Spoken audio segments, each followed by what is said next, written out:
255 mališana, koliko ih broji dječji vrtić Maslačak u Kutini, od jeseni će kvalitetnije provoditi vrijeme u ovom jednom od ukupno 9 objekata koliko ih se nalazi pod ingerencijom dječjeg vrtića Kutina. Riječ je o projektu energetske obnove ukupne vrijednosti 4,3 milijuna kuna, od čega se fondovima Europske unije sufinancira 60% ukupnog iznosa.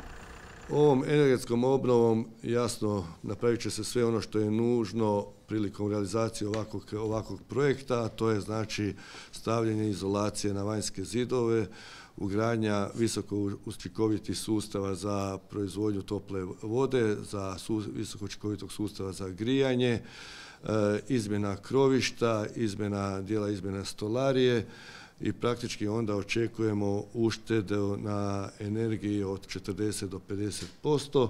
Prilikom potpisivanja ugovora o izvođenju radova naglašeno je kako će dobit ostvarena energetskom uštedom opet biti uložena u vrtić.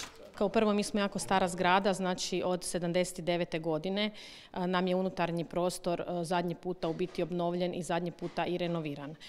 Samim time, osim didaktike koja je uvijek neiscrpan izvor potreba za djecu i za aktivnosti, tako ćemo pokušati i krenuti i sa unutarnjom obnovom vrtića, što znači da bi trebali izmijeniti podove, da bi trebali promijeniti i unutarnju stolariju, što nije bilo moguće dok ne riješimo ovaj vanjski dio koji nam i uvjetuje te unutarnje radove.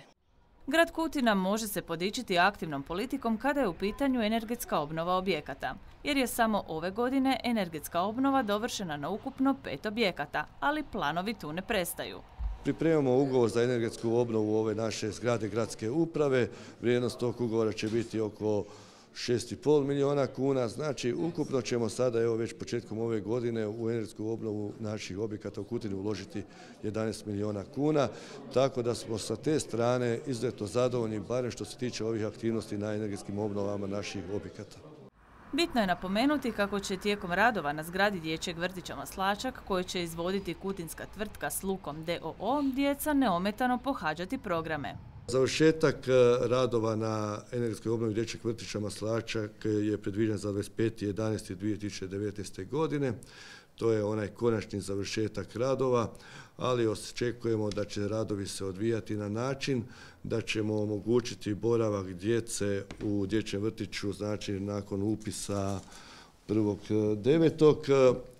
Tako da ćemo osigurati uvjete što se tiče grijanja i tako dalje, da mogu roditelji upisati djecu i da mislim da ne stvaramo dodatne liste čekanja zbog energetske obnove. Sukladno najavama možemo zaključiti kako će kutinski mališani u dječjem vrtiću Maslačak imati zavidne uvjete, odnosno uvjete kakve svako dijete i zaslužuje.